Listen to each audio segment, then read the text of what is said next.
Thank you for coming.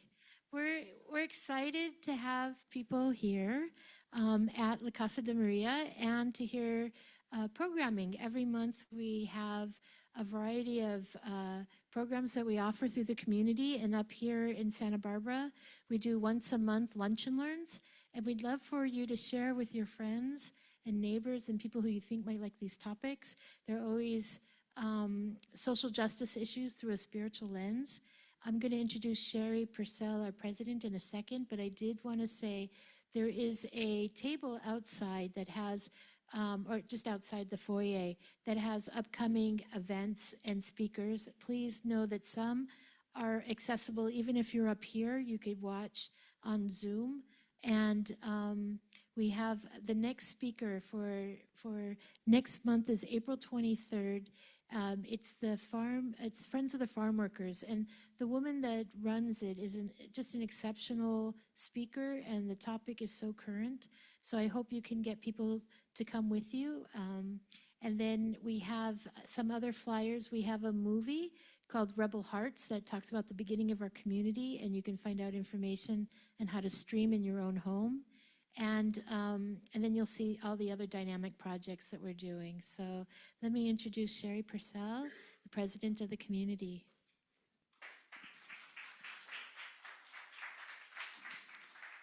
Thank you, Pam, and thanks to our tech team up there in the old choir loft.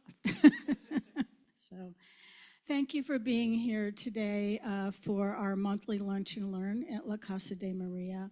And we're going to start with something we call Power Up, and we introduced this about this time last year. And it's a practice that we encourage people to do once a day at noon or whatever, just to quiet yourselves, drop out of the chaos, and just take a minute to send out loving vibes from our heart out to the world. So again, we call it Power Up, and you can get a bookmark out on the table as you leave if you didn't get one already. So at this time, I just ask you to center yourself, put your feet on the ground if you would, close your eyes if you want to, and maybe put your hand over your heart and breathe very deeply into your heart. Power up that love energy in your heart. And then breathe it out. Breathe out that love energy to our local area here, to anyone in this community. Wonderful. Community that may be suffering or in pain or in need of that love. So bring that love energy out to them. And then breathe into your heart again, power it up. And breathe that energy out to our nation, to our government, to our leaders. Let's hold them in prayer and pray for compassion and love from them. And again, breathe into your heart, power it up. And now breathe it out to the whole world and Mother Earth. We're all hurting right now in many different ways, and this is our opportunity to embrace each other, embrace reform, embrace healing. And then one more time, breathe in, power up. And let's breathe it out to each other, everyone in this room who's come together to listen to our speaker, to listen to some of the healing that's going on in our prison system. And may we embrace that work and find ways to continue it. And so it is, I let it be. Amen. Thank you. So once again, welcome to La Casa de Maria. The Immaculate Heart community has owned this property since the early 1900s. It was originally operated as a novitiate. You're sitting in the old chapel, and that's the choir room up there. After that, it became an interfaith retreat center and a place for programs that offered opportunities for spiritual growth and development. In the 1970s, the American art community evolved from a canonical community of nuns to the inclusive ecumenical lay community we are today. We're no longer nuns. We are men, women, gay, straight. We live all over the United States. We have members in Canada and in England. We consider ourselves a community without walls. And we accept members every year. So please check out our website, check out our Friends of the Heart initiative to learn more about us and how you might get involved with our work beyond the Lunch and Learns. So we continued to operate La Casa de Maria until the mudslide, and we lost 9 buildings during that time, and we've been, struggling to come back. But we did start these Lunch and Learns in November. We had great success with these in Los Angeles. And so we brought them up here in November. And our Lunch and Learns will continue throughout 2026, as Pam said. But as we move through 2026, you will begin to see some more programming and changes here. So we're not here to make any announcements today, but soon come. And stay tuned for some good things that really we are looking forward to telling you about. So our Lunch and Learn gives us an opportunity to live out our goal statement that calls us to hold reverence for all creation and build relations in society which foster access of all persons to truth, dignity, and full human development, and to strategically change practices in situations which impede that access. So we think our Lunch and Learns are an important part of that in terms of building relationships and strategically changing practices by bringing like-minded people like you in gatherings like this where we can showcase our heroes and sheroes of the nonprofit world. And the themes that we typically have in the Lunch and Learns parallel the commissions that we have in the community. So we have a commission on justice for women, one for justice for immigrants, refugees, and indigenous people, one for justice for the environment, justice for people who are unhoused, and we have one we call anti-racism as spiritual transformation, because we think that's what it's going to take to get there. When you come to a Lunch and Learn, we ask you to do 3 things. So we're here to educate ourselves about various justice and social justice issues. We ask you to pray in your own faith tradition for the issues you're going to hear about. And then we ask you to find a way to act. So don't just say, oh, that's nice. Figure out a way to act. So as we welcome Dr. David Paul and Dr. Bonnie Paul from the Freedom to Choose, listen to what they have to say and think about how you might get involved in their work. So we have this power couple, Dr. David Paul and Dr. Bonnie Paul, who will be talking to us today. In 2004, they began doing programs and outreach to people in prison. And they've co-developed and co-led large workshops teaching thousands of men and women in prison the skills to succeed when they are released, including skills for choosing responsibility, handling anger constructively, finding forgiveness, and inner freedom. They have been honored for their work in prisons, and their awards include a Service to Humanity Award and a Local Hero Award. The Freedom to Choose project was featured in a Cannes Film Festival documentary and also presented at TEDx and PopTech.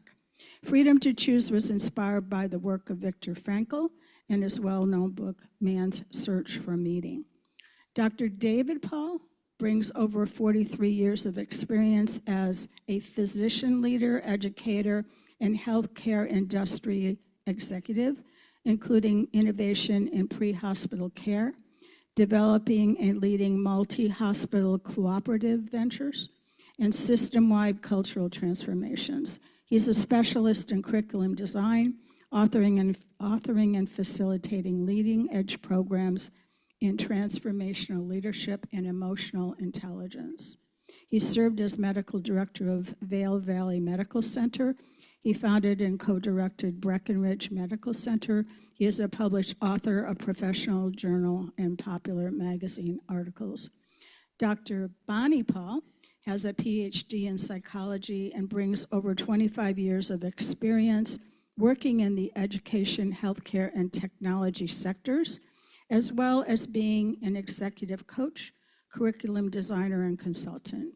She's a specialist in curriculum design, authoring and facilitating leading edge programs in transformational leadership, resilience, and healing burnout. So we're in for a real treat today. Thank you again for coming to the Lunch and Learn, and please join me in welcoming Dr. David Paul and Dr. Bonnie Paul.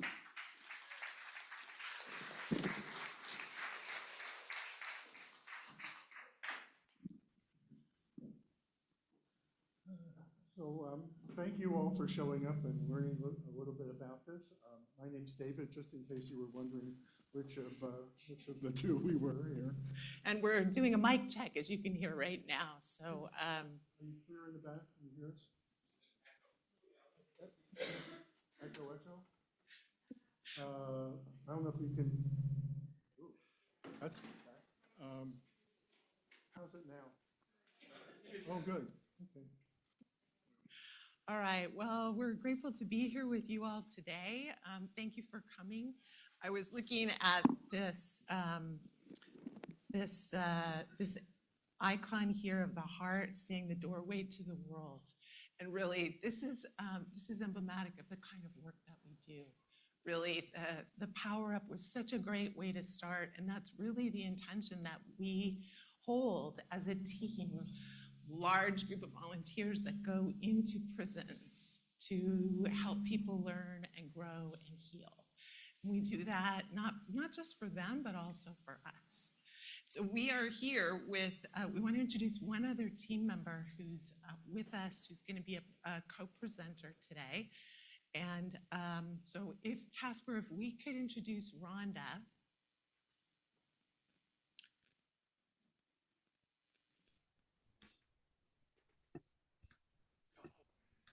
Hello, everybody. My name is Rhonda Leland, and I'm the Education Project Coordinator at the Freedom to Choose Project. And I would just like to ask everybody in the room a quick question. And there's nothing you need to say out loud, just something to reflect on for yourself. Have you ever believed something about yourself that felt completely true, but may not actually be true? Maybe something like, I'm not good enough. I don't belong. If you're willing, just raise your hand if you've ever had a thought about yourself that created suffering. That's what I've come to see too. And what I've come to understand is that it's not our circumstances that create most of our suffering. It's the beliefs that we hold about them without ever questioning them. And I didn't question mine for a very long time. I grew up believing things about myself that were absolutely not true. That I wasn't enough, that I didn't belong, that something inside of me was fundamentally wrong. And from that place, I made choices. Those choices eventually led me to spend 28 years incarcerated in a women's prison. And for a long time, I thought prison was my problem. But what I came to see is that prison wasn't the source of my suffering. I attended my first Freedom to Choose workshop while I was incarcerated, and I was introduced to a different way of looking at things. Instead of trying to fix my life on the outside, I was invited to look at what was happening on the inside, to question the beliefs I had always assumed that were true. And I remember realizing for the first time that just because I had a thought didn't mean it was true. And that changed everything for me. Because when my thinking began to change, my relationship with myself changed. And when that changed, my behavior, my choices, and my entire being began to shift. And what impacted me the most wasn't somebody judging me or telling me who to be. It was being met with curiosity, compassion, honest, non-judgmental reflection. And that's what led me to be a part of the work that I do today with the Freedom to Choose Project. It's a pleasure to meet all of you. Thanks, Rhonda. Thank you. We'll talk to Rhonda again. So I want to mention that this program got. Can you hear her? Okay. I want to mention that this program got started because Rhonda wrote a letter while she was serving life sentence in Valley State Prison for Women to a bunch of people in the back of the Chicken Soup for the Soul book, saying, can you please come give a talk on self-esteem?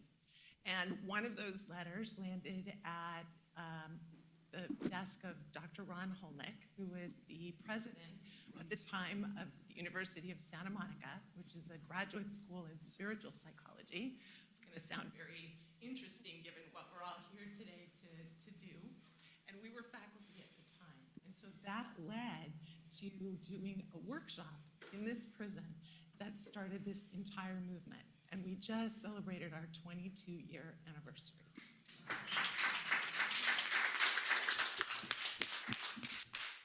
So if you ever, is my mic not working?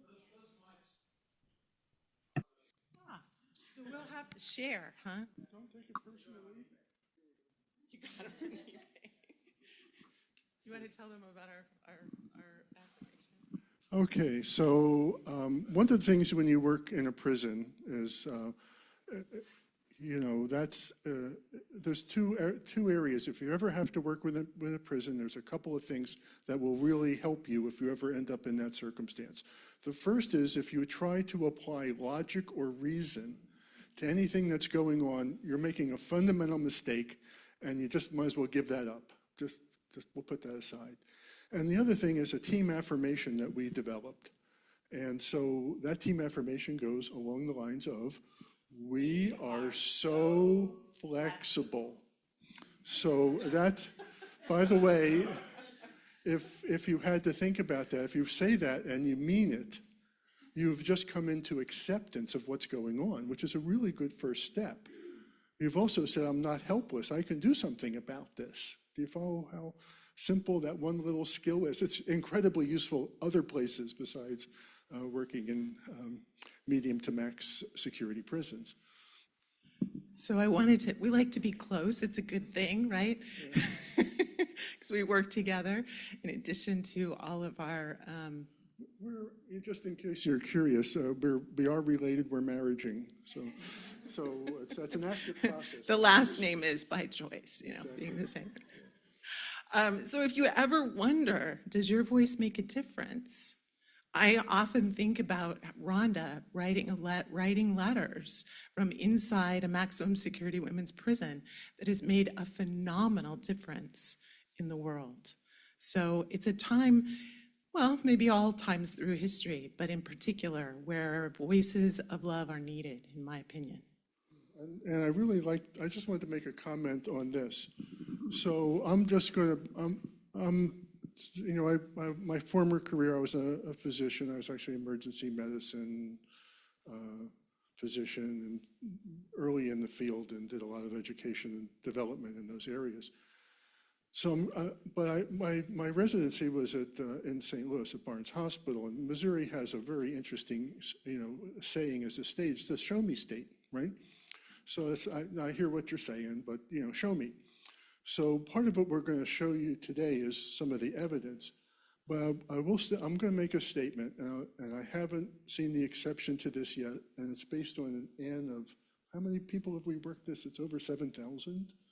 Over 7,000 incarcerated men and women, and that number keeps going up. So I haven't seen the exception that once somebody gets past the hurts that put them in prison, this is true for 95% of the people in there, once they get past the hurts and connect with their heart, they no longer fit in that system. They no longer need to be in prison.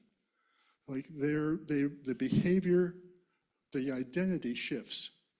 So part of our work, which is why I love the invitation to be here, is it's literally the door to the world. I'm just saying that's a coincidence. That's hyphenated, by the way.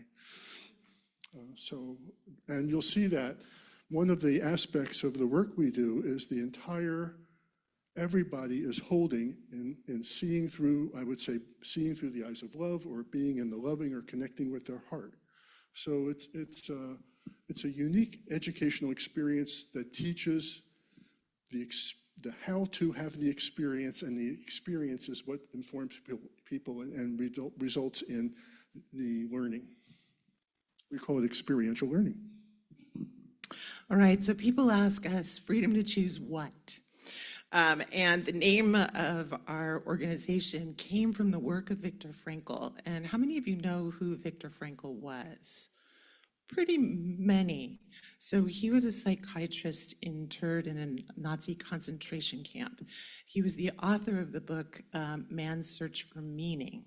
And this quote, which is attributed to him, it's congruent with his philosophy, but apparently, I learned today, is not necessarily word for word.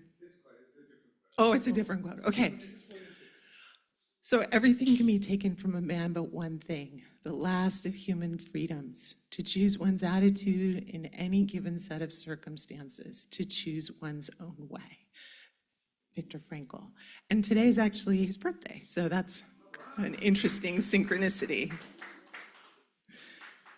And we have Rhonda back, so thanks, Casper, for...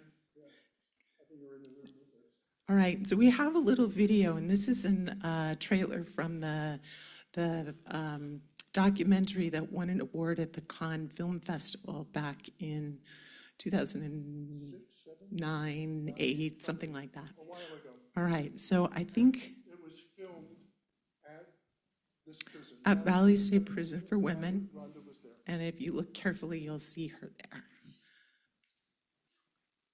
It's short and it's...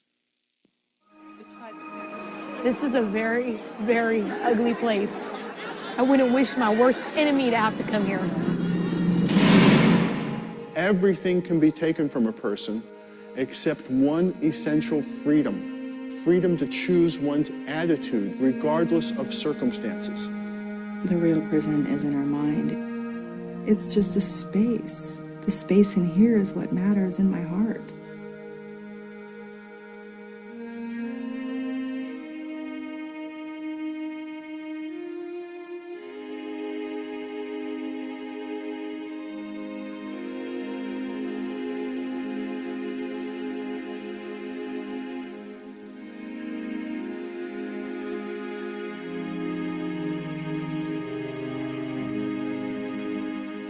I feel like I'm free and the prison just doesn't know it yet.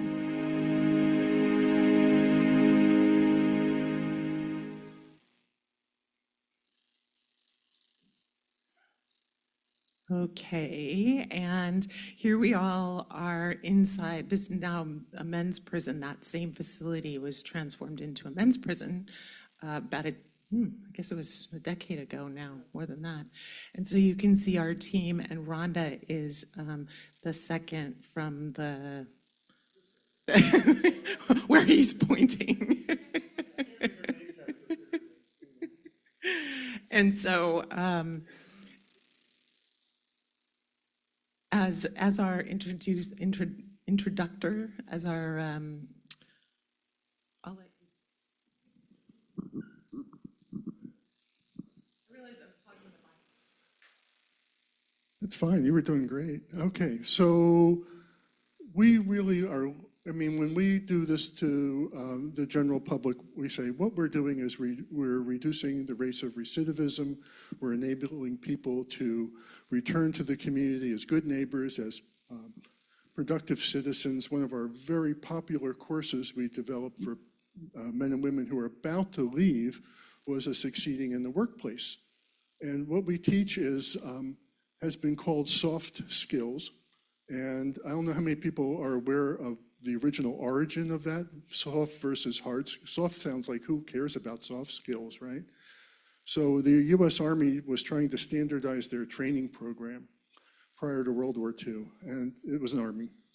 So they had two kinds of skills. They had skills with the equipment, like steel, like cannons and trucks and concrete. Those are hard skills because it's hard. And then leadership, self-development, all the things that make a great leader, those are people. They're soft. So those are soft skills. And I have the reference actually for that if you're curious. It's actually not urban. I mean, who could make that up? I mean, it's. So what we do is, if I had to say, is if something upsets us, there's a reason inside that we're upset. Does that make sense? Like that, I just get angry. And it happens like that. And so we actually teach the skill not just to find the space between stimulus and response, because you have to do that over and over again. We want to look at what is that thing that we're so upset about, and is there a different way I can respond? In fact, is it still true? Or was it ever true? Or was it something I concluded because of the way I was, what my path through life? So I will say, how many people have heard of there's a recognition now of adverse childhood events, which is high trauma. How many people are aware of the ACEs? So the ACEs scores on incarcerated people are off the top of the scale. And I would say that, and I'm going to use a phrase I think would be resonant with the community, there but for the grace of God go me. Because if I would have been raised in those circumstances, the responses made sense. That's how I could have survived. So it's just a question of what were our circumstances? And in some cases, that's why you see intergenerational recidivism, because that's the culture of the family. What we do is we shift culture. We didn't know we did that, but an executive who used to live in Montecito, actually, who was on the reentry committee, went and did the project. We were doing a 3-day project at that time because we had good cooperation from the prison. And he told us, what you guys are doing, you're shifting culture. Because he was an exec at one of the, I think it was Cisco executive, pretty high up there. So we have a quote here, punishment fails. We have lots of evidence of that. All too much evidence that punishment fails. But rehabilitation works. And so, like many of you that we spoke with earlier, we take the approach that prison is a great place. If people are going to land there, that they can actually learn the skills to have a different life, to find the goodness within and live from that place inside.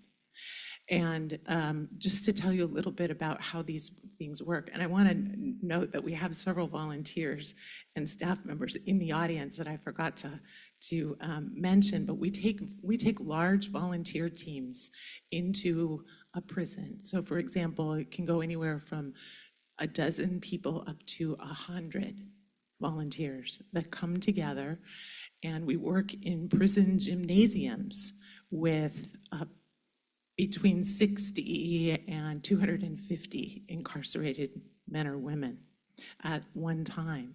And so in a room like this, we would talk for a little while, whoever's facilitating would teach a concept, and then we would get into little groups of 3. And each person would have a chance to practice the skill. So as David was mentioning, one of our seminal skills, we call it a freedom to choose moment. How do you recognize that moment when you get triggered, you get upset by something, and instead of knee-jerk reacting, how do we take that pause, a mindful pause in the middle of what we're doing, and make a conscious choice? That's hard, right? So that's one of the skills that we practice. And if you're sitting in what we would call the sharer's chair, you would use a recent example when you, oops, I mean, we all have a list of these, right? Unfortunately, as humans, it's built into the package. And so we practice those things together. And one of the beautiful things that happens is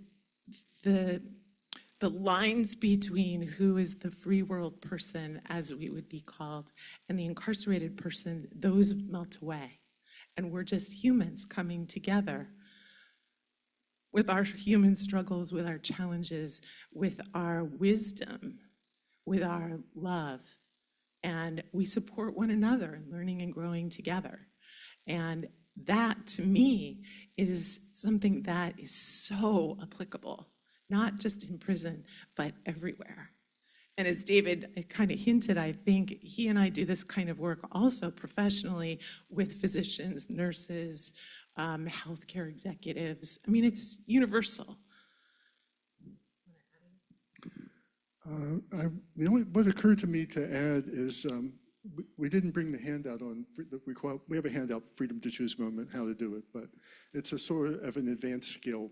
But if you're curious, the other piece of that is, and we're going to go back to this again, it's the connecting with who we are as an essence, as a human being, is you take away all the hurts, and what's left is love. And we've worked with thousands, over 7,000 men and women in prison. We haven't seen the exception. It's just the way people are created. But the protections that people assume that disconnect them and can lead to really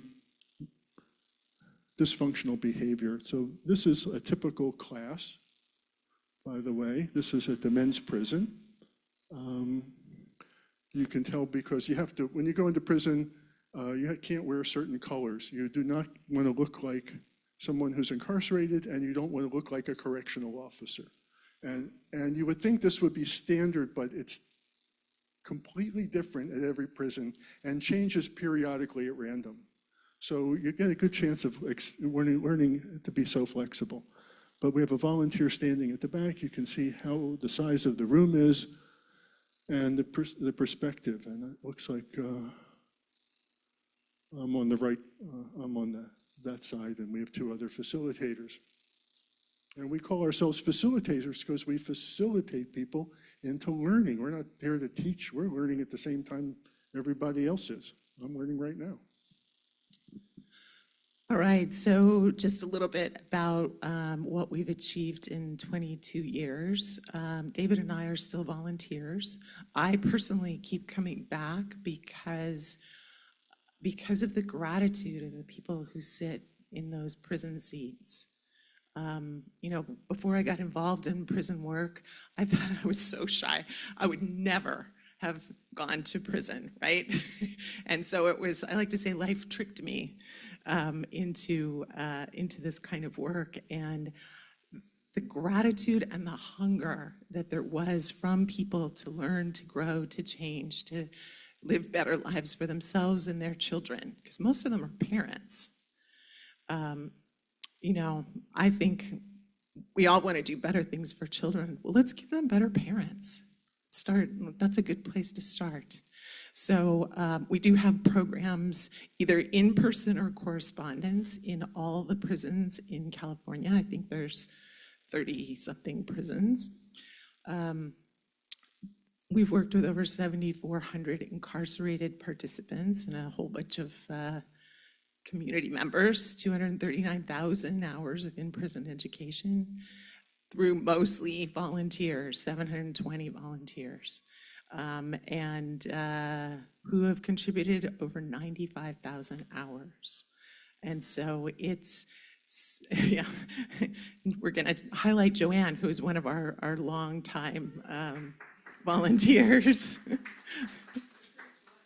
She's been with us since the very first workshop. And one of the things I love is she says, this is one of the ways I contribute to peace in the world. It's a world peace. And I agree. That's my perspective as well.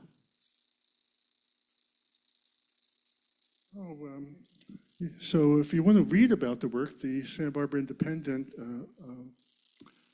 one of their writers actually went up, didn't even do the whole workshop, actually just went up to one of our one-day programs where we do it twice a month. She went up to California Men's Colony. It was close, And, you know, there's a morning session, and the volunteer team has a break. You bring your own lunch in, so the food's up to you, you know. And then there's an afternoon session, and she wrote about it. And, those of us who've been there, and I ask people, what was your experience? And they go, it was awesome. Okay, that's nice. But what was your experience? She's really the first person who came as close as I've ever seen to what the experience is. So she's a gifted writer, and it's available online. And on the other side, after 20 years, those of you who remember what Tilly Hats was, they used to have a motto, after 20 years, an overnight sensation. Well, after 20 years of service with a lot of volunteer hours, the State Assembly passed a resolution and recognized the work we do. And we've been recognized by the Department of Corrections as innovative and effective. So we have copies of The Independent? Okay. They're out there, so you don't have to go very far. Okay. All right, so in addition to being flexible, we are determined. And so after 17 years of trying to get our program into the Santa Barbara County Jail, the stars finally aligned. And last August, we began a program here locally. And so that's very tiny print, so I'll read it. This is from Eric, one of our incarcerated jail participants. After participating in this program, I experienced more inner strength, less conflict. I learned how to channel my triggers and negative energy and negative mindset in a positive way and positive mindset. This class was amazing. Please bring it back for more to learn and get something out of it. And we didn't know what was going to happen. Jail's a little different than prison because for those of you who are not familiar with the difference, jail is for individuals who are awaiting a trial or a court decision and or have a sentence that's 3 years or less. And prison is once they've been sentenced and it's a 3-year or greater sentence. So when people are in prison, they kind of know what the next couple of years, the next period of their life is going to look like. And that's often a time when they become ready. They go, okay, I got a lot of time to think here. Let me see. They become more interested in learning and growing very often. And so jail is a lot more volatile. They might get out tomorrow. They're going to court. It hasn't been decided. So we didn't know what was going to happen. And a little while later, we're going to show you some pretty amazing results from our jail program. All right, And it may seem like we're industrious, but I'm actually incredibly lazy.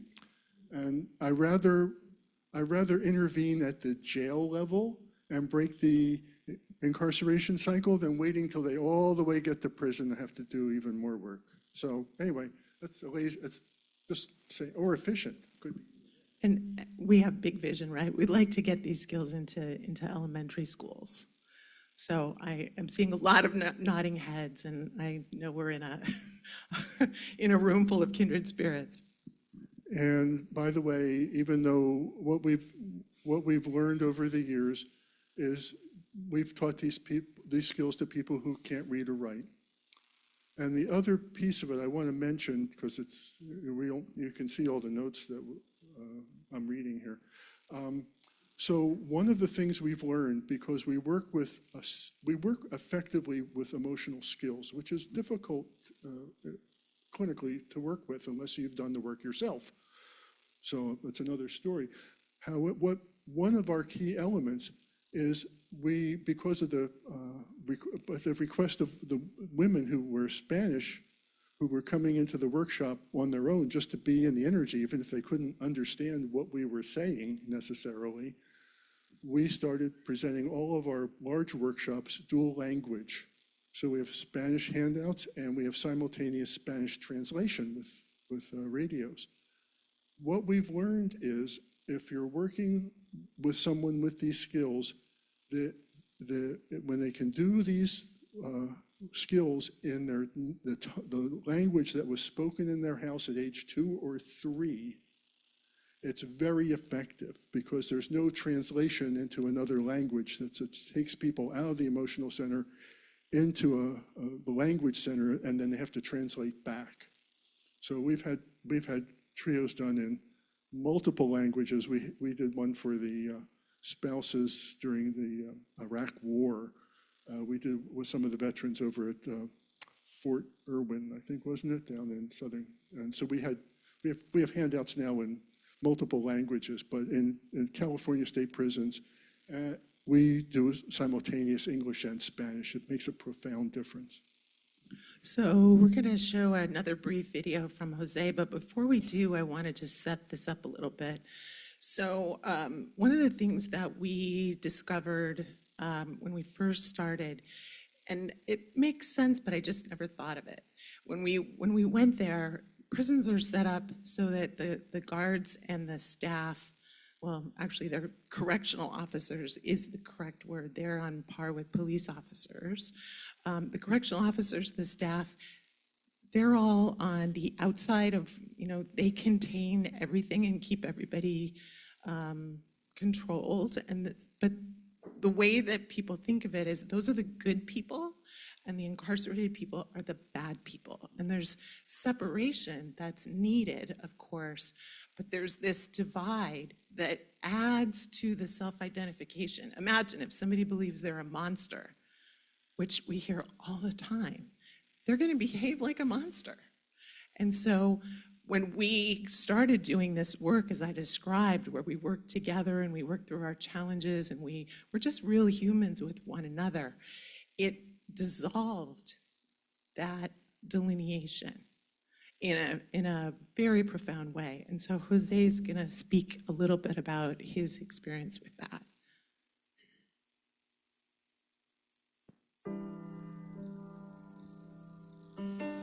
Freedom to choose brings the human aspect from outside in the world that people who are incarcerated get cut off from. And it brings a sense of humanity to the people that are incarcerated that gives them hope.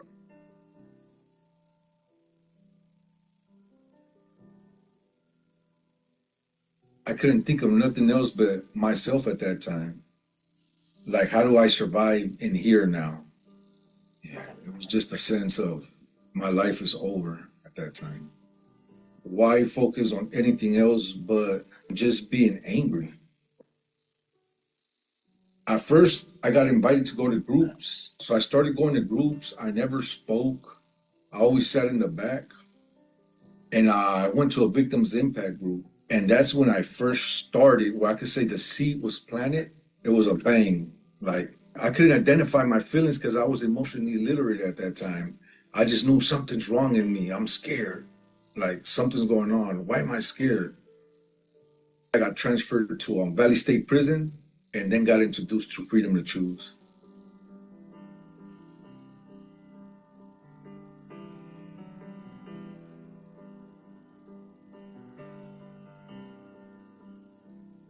The first workshop was like really intimidating because I was learning how to take the mask off in prison of being this hard guy that doesn't speak. I was barely able to do that with the other incarcerated people that were there. And I seen a whole bunch of people. It was like, oh, those are regular people. I still consider to me to not be a regular person. And I was scared. I was like, oh my gosh, what is this like? But that was like one of the most humanizing experiences I had in prison, where wearing blue didn't matter. And when I seen other people acknowledgement, it was like, dang, like I do matter in a sense. It was like I matter. Even people that are not incarcerated have insecurities. They have self-doubt. But it's, what do we do with that? Or we expose it and address it, or we do what a lot of people that are incarcerated is, hold it inside, let it turn into pain and anger, and then deal with it some other kind of way, because we think we're not normal. That's what I found out through Freedom to Choose, that I was never who I was. I was trying to be what I thought people wanted me to be like, instead of just being myself and being me who I am, caring, compassionate. I thought me being silent, me being angry, me being vengeful was honorable at that time.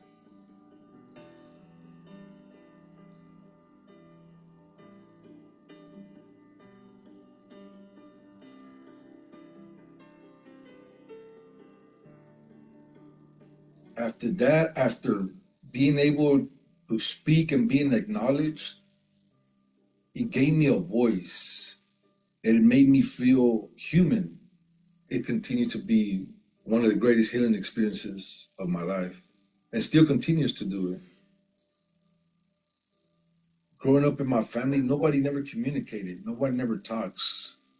It's like the workshops we would do at Freedom to Choose, I would take them and run them with my family at visiting. And and we got to address a lot of stuff that was never addressed. I'm so grateful that I was able to have those tools. And we got to talk about how my mother grew up, her insecurities, her traumas, my traumas, and really like see her for she was. And that's one thing I appreciated because I started going to Freedom to Choose in 2018, and my mom passed away in 2019 of cancer. So that's one of the greatest gifts I got was that I was able to know my mom in that year. That in my whole life never talked to her really. So that's one of the things I was able to actually know my mom, and I'm so grateful for that blessing.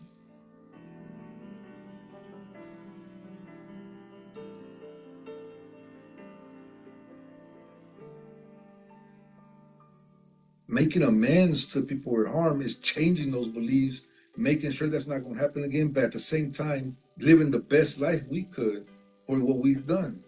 And I think a lot of incarcerated people think that I deserve this. I don't deserve to be out on the street. They're stuck in that shame that we think that's making amends. But Freedom to Choose taught me that wasn't. Today, I'm a human being that's contributing to society and sees the humanity in people. I see the humanity in myself, and I also see the humanity in others.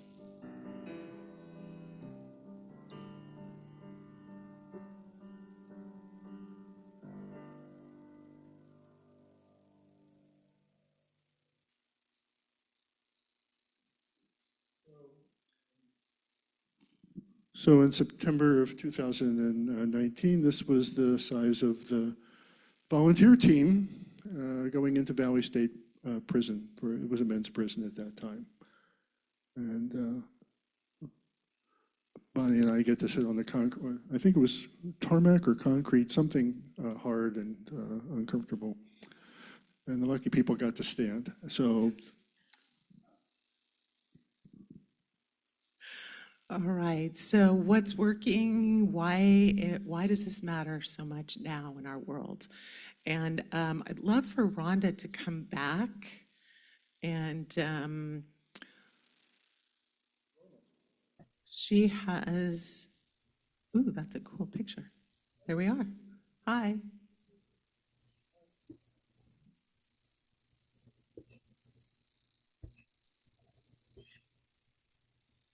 Am I back? You're There. back, Rhonda. And I'd love for you to talk a little bit about how the culture shifted and Well, then anything else you would like to share. okay, great. Well, we know it's working. I would like to talk about the culture inside of Valley State Prison when it was a women's prison. When we first started our workshop, Valley State Prison was a very violent place to be. There were 8 women to a room, around 260 something women per dorm, and the fights were pretty constant.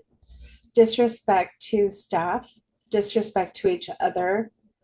To put things into perspective, when I first came into prison, I probably had between 5 and 6 fights monthly in the very beginning.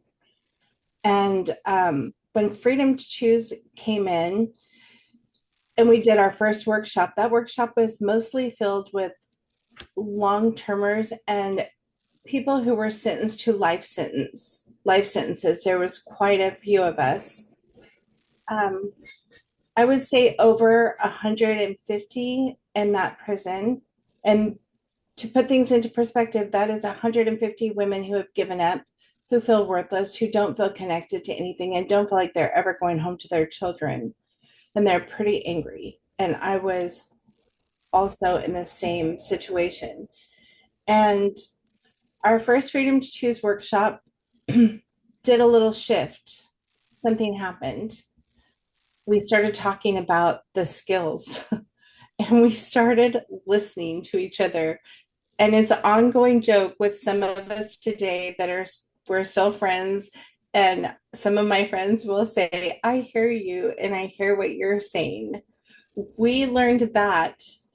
That was one of our early tools that we learned to say if we didn't agree with what the other person was saying, but we wanted to respectfully communicate with them that we were hearing them.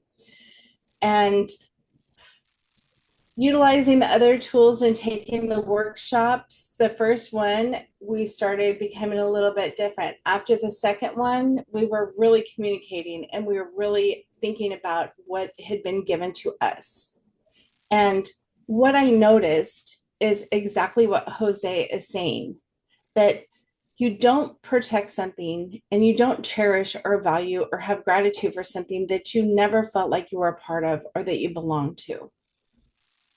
But when the volunteers came into Valley State Prison and we seen them walk in and we knew that they had taken time out of their lives to show up for us and to be of service to us and teach us these skills, something shifted. Like, even though I didn't feel worthy on my own, I felt worthy because of their actions.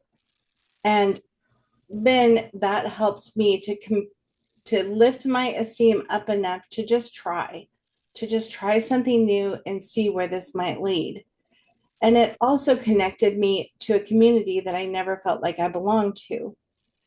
And that was pivotal for me and pivotal for several of the lifers and long-termers there, because when you feel like you belong to something, you protect it. And then you have gratitude for it and you change. And within myself and several of my friends, what shifted for me, I had about a fourth grade education. I went on to get my GED with help from the women inside of the prison. They tutored me, they helped me with my studies, and then I went on to get a college degree. And that was huge for me. I never thought that I would ever achieve anything like that. I went on to be of service in my community. I have 20 years of work history. I showed up for work every single day.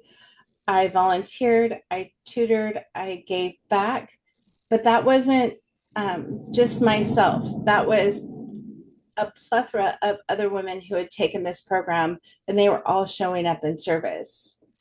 And today, there are several of us that have returned back to our communities. And the majority of the people that we are in touch with in our circles are in positions of service, giving back today, whether it's through battered women's shelters, reentry programs, drug and alcohol counselors.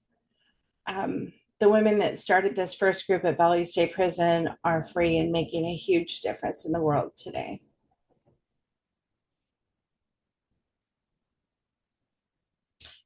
I think why it matters. I want to say why it matters now is because prison has shifted. Prisons are not emptying out.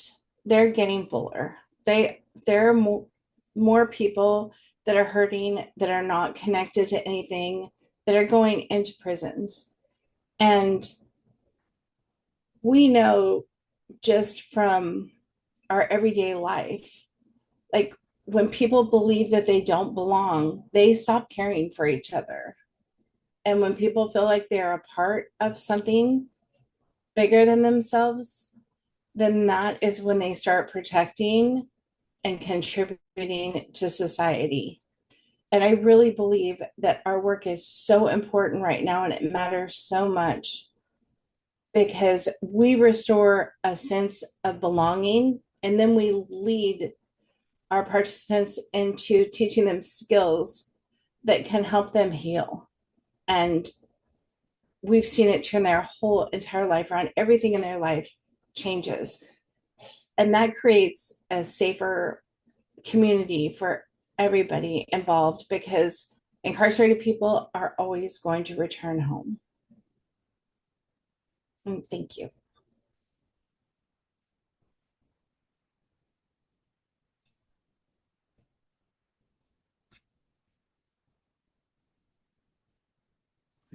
No.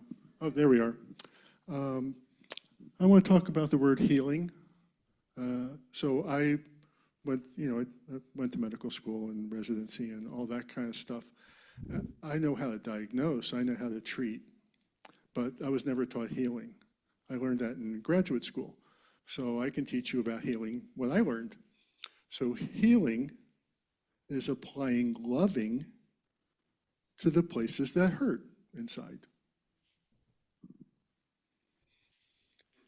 Okay, the advanced course is, how do I do that? And that's a skill we teach.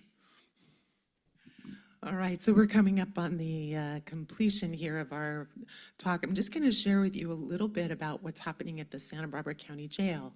So again, these are individuals who are rejoining our community. So we do 6-week classes. We have volunteers that go in to work with both men and women. And these are based on self-reports, and that scale is very, very tiny. But on the left side, it says 1, never. In the middle is about half the time I feel this way, and 9 is nearly every day. So that's how we measured this. Again, super tiny. I'm able to manage my anger or bad feelings in a healthy way. Went from 4.7 to 7.7. So that was a 64% increase in that ability. I'm aware of my triggering moments, 79% increase. And of course, if we're aware of that we're being triggered, we have a chance of intervening in that moment. I experience conflict with other people. Jails are volatile places, 51% decrease. And of course, that impacts not only the incarcerated people, but also the staff. I feel responsible for my actions and choices, 31% increase. And this one's really important. I feel hopeful for myself and my life, 41% increase. And as one of our program graduates said, look, without hope, you are dead in the water. Just think about it. If you don't feel hopeful about something, you're not going to take any action on your own behalf. And then lastly, I care about other people, 66% increase. And that is, if someone doesn't care about another person, then they don't care how they hurt them, right? So, and another quote, this is Eduardo from the jail again. I learned to be a better person through this program. I love you guys. Keep up the good work. My life changed because of you. 6 weeks. I mean, for me as a professional, that's pretty astounding. All right, so as our MC encouraged, you're welcome to join in with us. We have a training program, and it's a really easy way to join our team and get involved. So I know that, so we do have also 2 staff members with us here today, Nolan Hicks and Forrest Lightberg sitting there. So we'll all hang out afterwards in case you would like to learn more about how you can get involved. And I want to see if you want to add anything before we open for questions. The one thing that we had, one of our volunteers, her doctoral dissertation was about the outcomes of research, and we'll probably do a presentation. It was significant. And the other piece is just a very recent study that was from Minnesota, and they did a study measuring hope. And what they discovered is if there was one measurement that was going to talk about successful return to society, it's hope. So And I do recall talking to one of the mental health staff at Valley State Prison right at the beginning, and we were talking to him about their experience with the people who had taken the program. He says, "Well, your program restores hope. We don't know. I don't know how to do that, but the program, that something about that restored hope." All right, so we'll open up for questions, and Casper, if you will open to Zoom as well, and if we can have Rhonda back in case she would like to field any of the questions. So real quick for our thank you portion, or our Q&A portion, we will go ahead and have everyone in the room say your question out loud. Please raise your hand, we'll call on you. If you guys could repeat the question and then answer into the mic. Thank you. We'll confirm understanding. Yeah. All right, any questions? Joanne?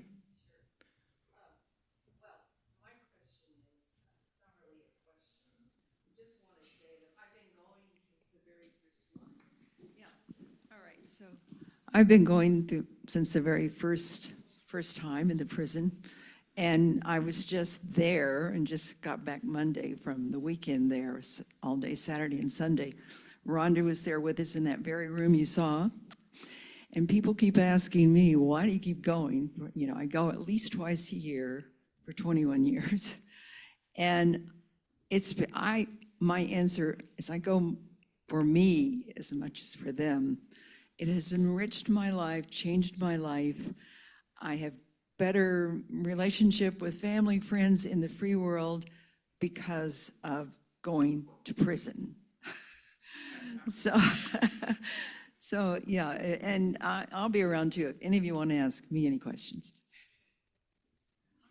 And when I see Rhonda, even today on, Rhonda, I don't know, I guess she can hear us, but I get tears in my eyes, and I spent the whole weekend with her. Anyone else? Thank you. Anyone else?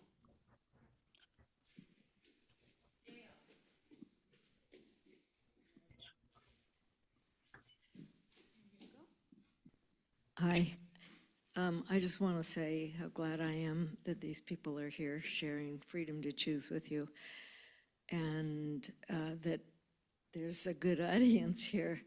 My name is Gail Osherenko. I'm on the board of the League of Women Voters of Santa Barbara, and we work really closely with CLU Santa Barbara, Clergy and Laity United.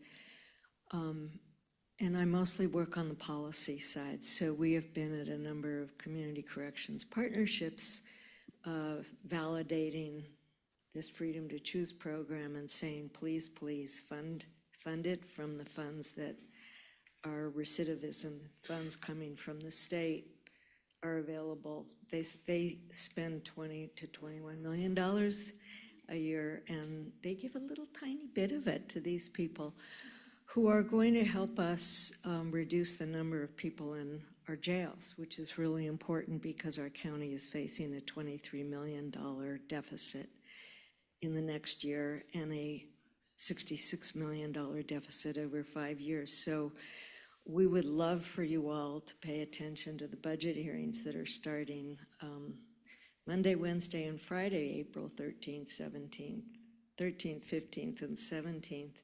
And on the 17th, they're going to be talking about whether they're going to add one unit of 256 beds to the North County Jail or 384. Well, we can't afford 384. We probably can't afford any of it, but we have to build new units at the North Branch Jail, which is where you all are working. It's a much quieter jail. It's a much newer facility. You don't have banging doors. You have custody deputies in with 64 guys at a time. They have to be mentors. They can't be, opponents. And we think this program is going to make a huge difference in the recidivism rates, which are very high coming out of our jails. But if we can help people and get them to heal, we can really lower that number, and we don't need to build an extra 128 beds. We do have a petition with change.org. If I can get good people here to send you a link to it. You can look and see if you want to sign it. And we'll be at Indivisible on Saturday. And thank you so much for what you do.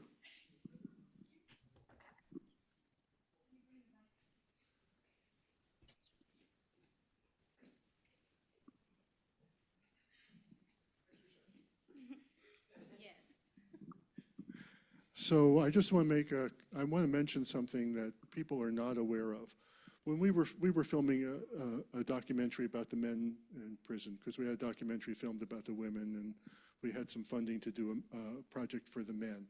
And when that happens, the requirement is that the public information officer accompanies the film crew from the time they get past the gate at the entrance to the time they leave the gate at the other side. So he was a lieutenant and the correctional officer, a lieutenant. And he had to stay and listen to the entire workshop, right? Because the camera is in there, right? So he comes up to me during one of the things where everyone's doing their work in groups of 3, trios. And he goes, "You guys are reading my beads. We need this work as much as the people who are getting it in the room." And then I talked to one of the other staff just after that. I said, "I heard this. Do you think it's really true?" And they go, "Do you know what the survival time after retirement of a correctional officer in the state of California is? Less than 5 years." Right? And they retire early. And they retire early. It is an extremely high trauma environment.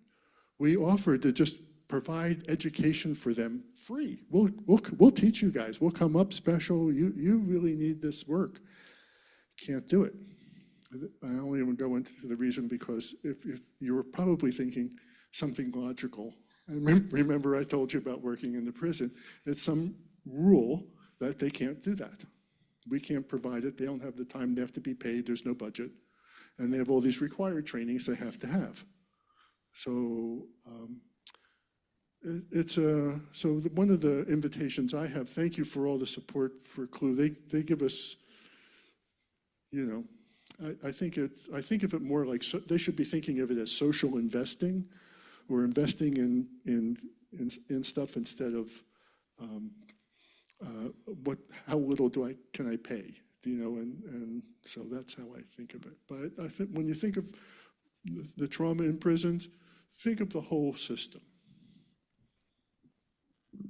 All right, we have someone on Zoom. I can't quite, it looks like Jacinta. Go ahead, what's your question? Thank you, and thank you so much for your talk and for your work. I'm joining you from the UK.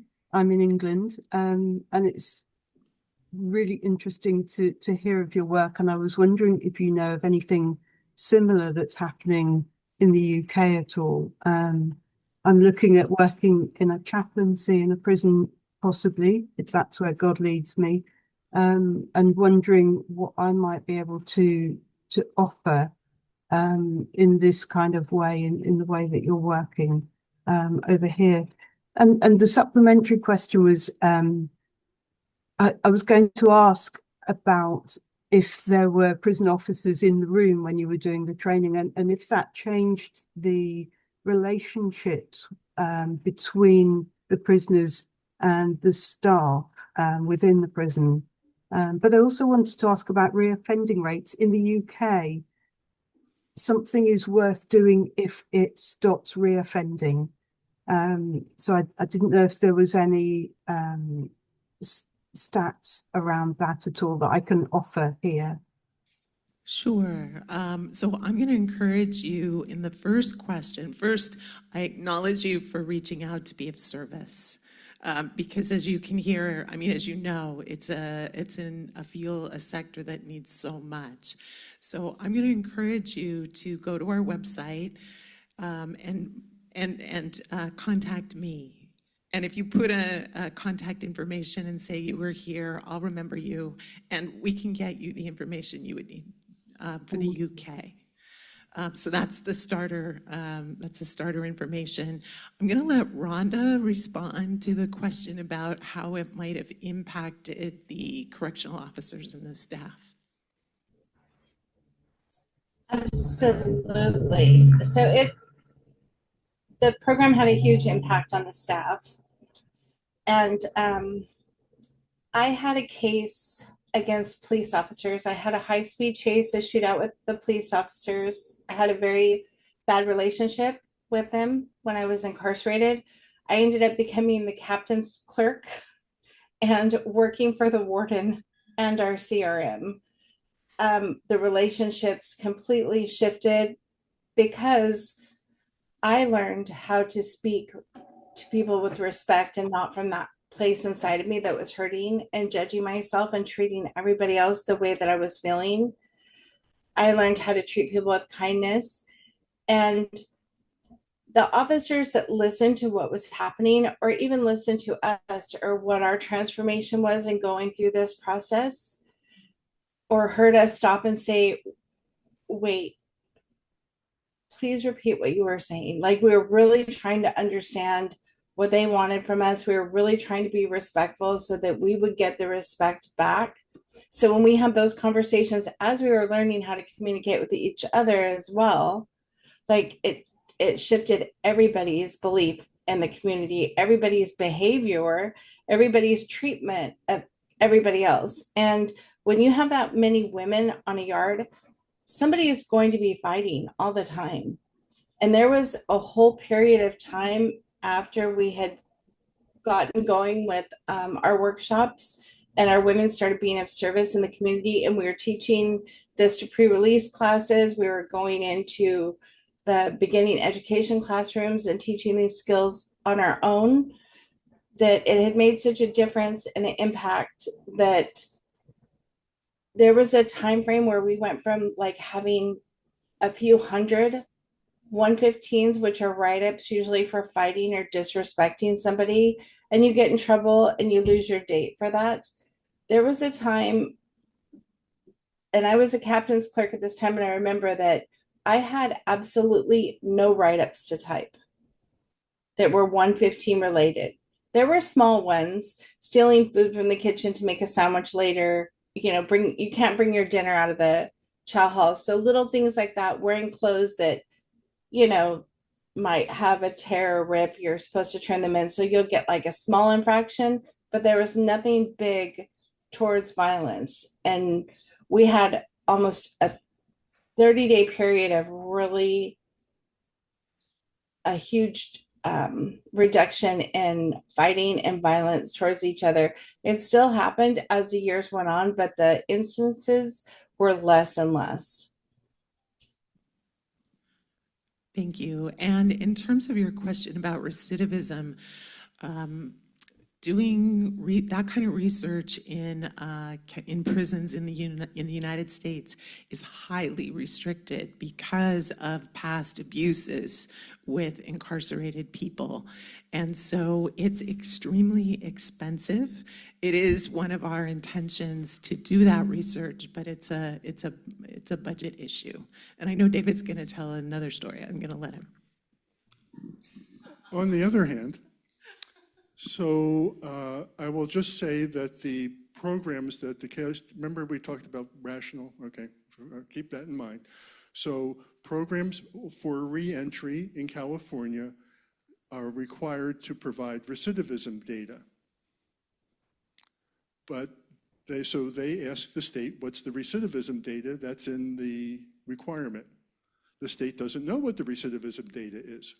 They don't track it. So the people who are responsible to know don't know, because we asked about that. We did have one piece of data. We got information, someone overshared, and so it was outside the scope of IRB. We just said, can you tell us about one of our, wasn't me, wasn't that clever, but one of our former volunteers was able to get information on the first 74, 75 women at Valley State Prison for Women who had taken 5 or more workshops and had been released, right? So we were looking at that data. So of that group, one was lost to follow-up. They couldn't find them. They may have gone back to whatever we're thinking. We're looking at that. They probably went to Mexico based on their name.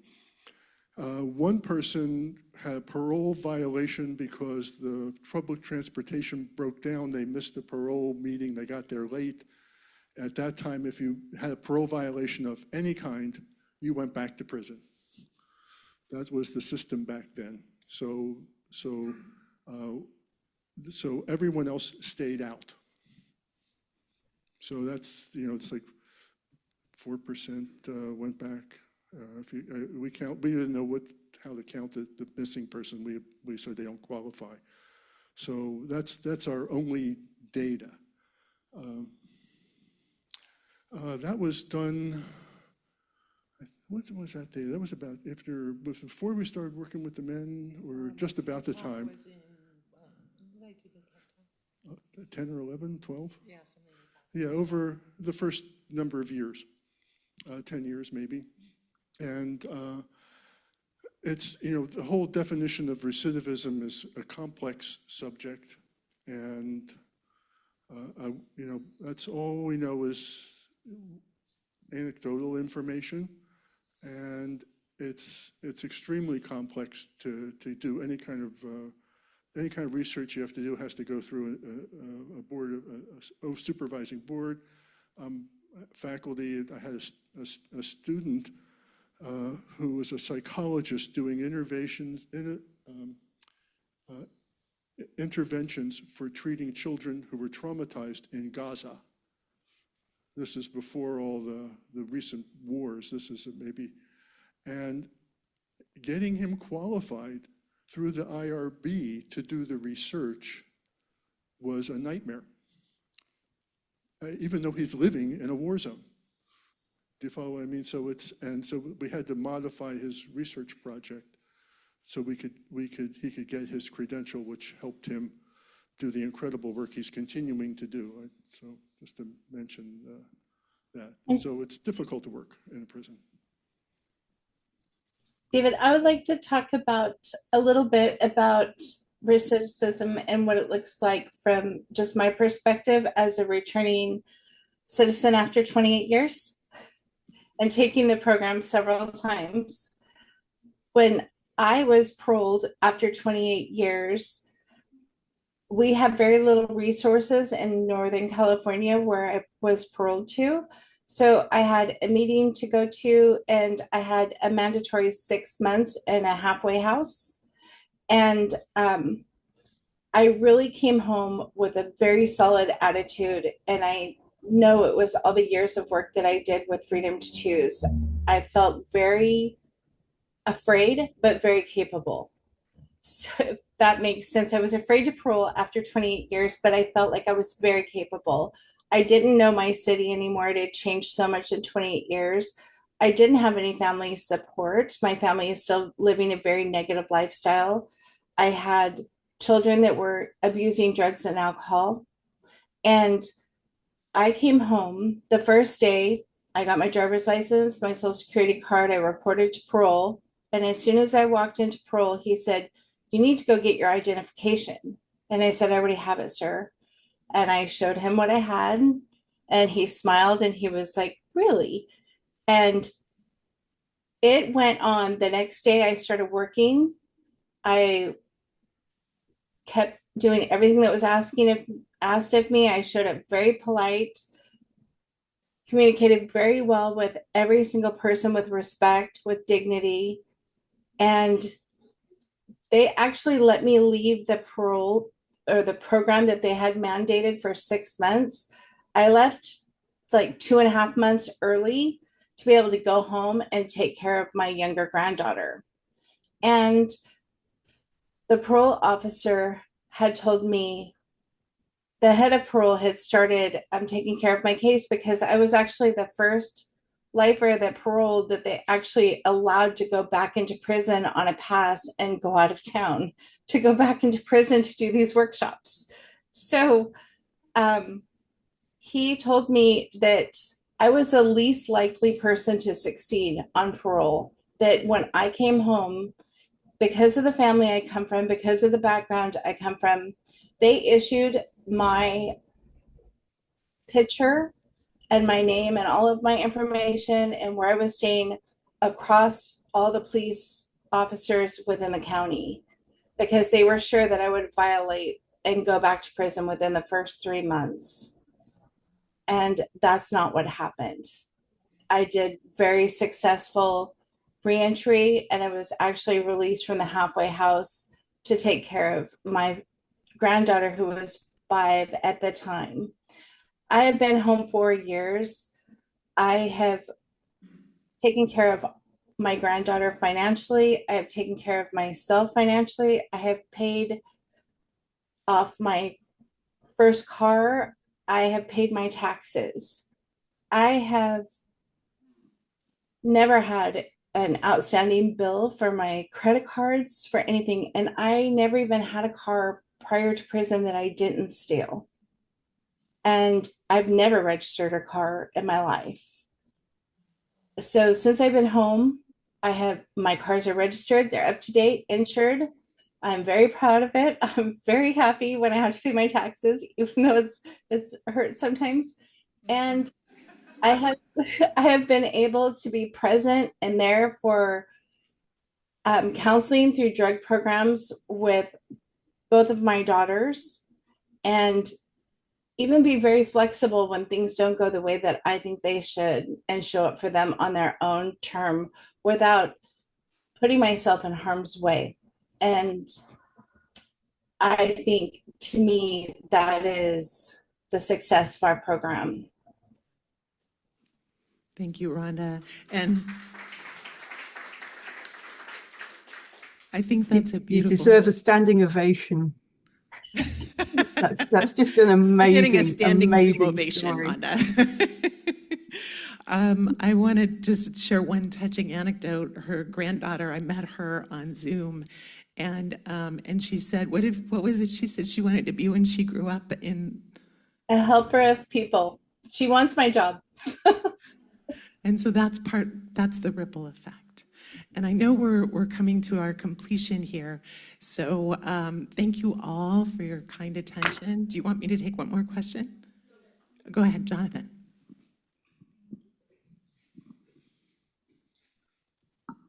Well, my hat's off to Rhonda. My heart's open. I mean, I'm just kind of blown away by your story. 28 years in the slammer. I mean, my God. I'm just so touched. Thank you both. This is the second presentation I've been to. You did one about 10 years ago I think I had brought you in for the Young Presidents Organization. So thank you for that. Thank you for your continuation. I just give thanks to the 700 people, many of whom I know personally who are my friends. And I just want people in this room to know that I support this organization 1,000%. I love to donate to it. And if circumstances are a little different in the future, I would love to be a volunteer as well. And I'm just very, very thankful.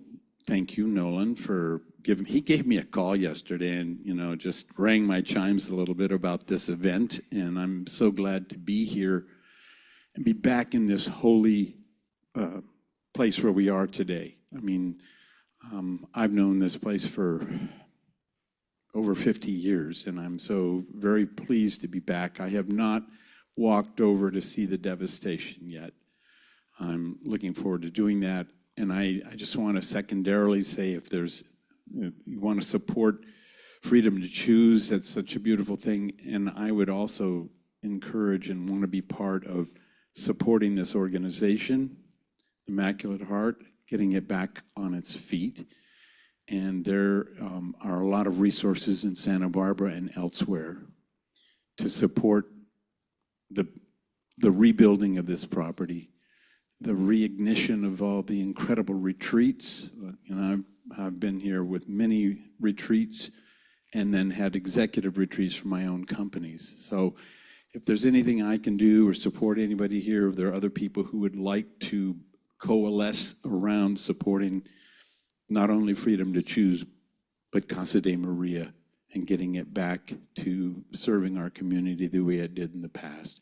I'd be happy to be part of that and help make that happen. So I'm just so thankful for everything. Thank you. Well, thank you for that testimonial for all of us, right?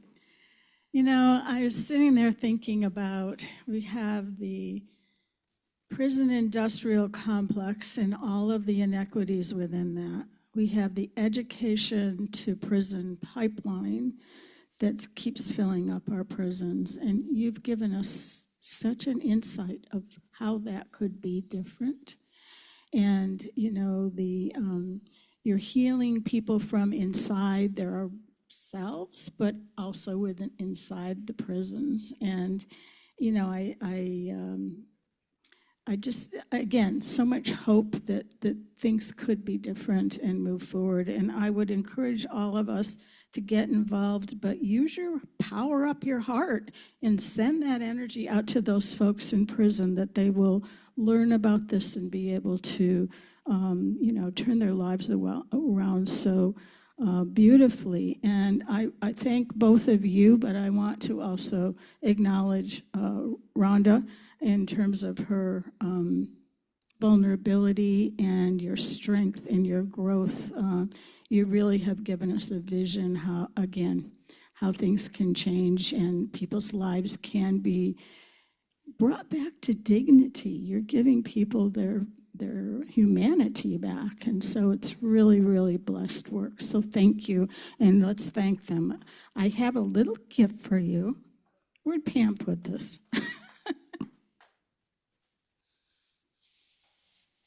She hid it behind the banner. So this is a bit of a gratitude from the Immaculate Heart community. Thanks for being here. Can I add one thing that I forgot? Absolutely. Yeah. Thank you all for being here today. I wanted to mention one other way that you can volunteer that works for some people's lives better. We do have a correspondence course. And so you can anonymously provide supportive feedback from the comfort of your own home. And Rhonda is one of the people who leads that. So she trains everyone. And that is a beautiful way to be of service to provide people to speak about how they carry around the feedback from their, we call it growth work readers, because nobody's ever told them anything positive about themselves before. That's a beautiful opportunity. So educate, pray, and find a way to act. So thank you, everybody, for coming. Please come back next month. So thank you.